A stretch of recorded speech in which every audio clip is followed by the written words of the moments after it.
Copenhagen Consensus President and a senior fellow at the Hoover Institution. For more on this, Bjorn, you're always our go-to person when it comes to climate issues. So we've got record-setting heat, setting off all kinds of alarms here, and Progressive sounding the alarm louder than anybody. Ilhan Omar tweeting, quote, "The Earth just broke the record for the hottest day in 120,000 years. In fact, we broke it on 3 separate days. National climate emergency now."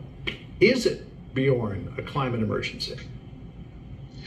Well, John, it is real that there's a problem with global warming. And yes, heat is also dangerous. But I think there's 3 things we need to recognize.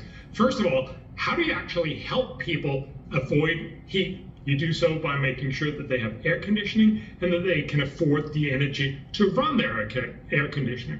Secondly, there's a lot, as you point out, a lot of worry about heat waves. But remember, cold is actually much, much more dangerous. So the Global Burden of Disease estimate that every year about 2,500 Americans die from too hot temperatures.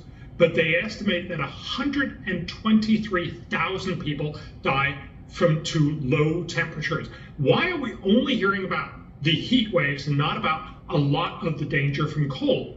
And of course, the real point here is that, and that's the third point, we need to remember that dealing with both of these issues is about having access to cheap energy.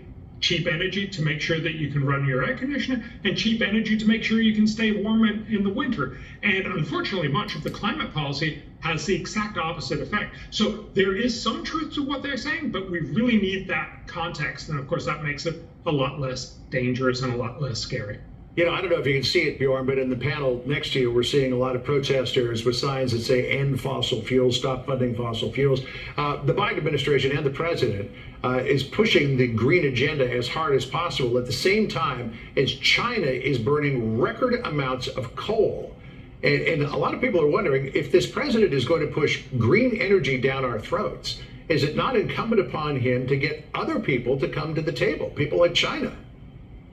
Well, absolutely. And again, I think the administration would say we are trying, but honestly, what do China and India and Africa, who are going to be the main emitters of the 21st century, what do they mostly care about? They care about making sure that their people are pulled out of poverty. And so you can go to China, as John Kerry did just last week, I believe, and say, please reduce your carbon emissions. But they're not predominantly going to be focusing on that. They're going to be focusing on getting lots of cheap energy. And again, it emphasizes we're trying to tackle global warming wrong. We're trying to tackle it by saying to everyone, I'm sorry, could you be a little poorer, a little less comfortable, and pay a little more for your energy in order to cut carbon emissions? That's not going to play well with Americans, certainly not going to play well with the rest of the world. What we need is to invest a lot more in energy innovation, because if we can innovate cheap green energy, then everyone will switch.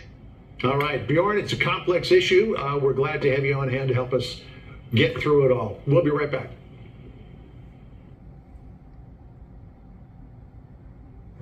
Your heart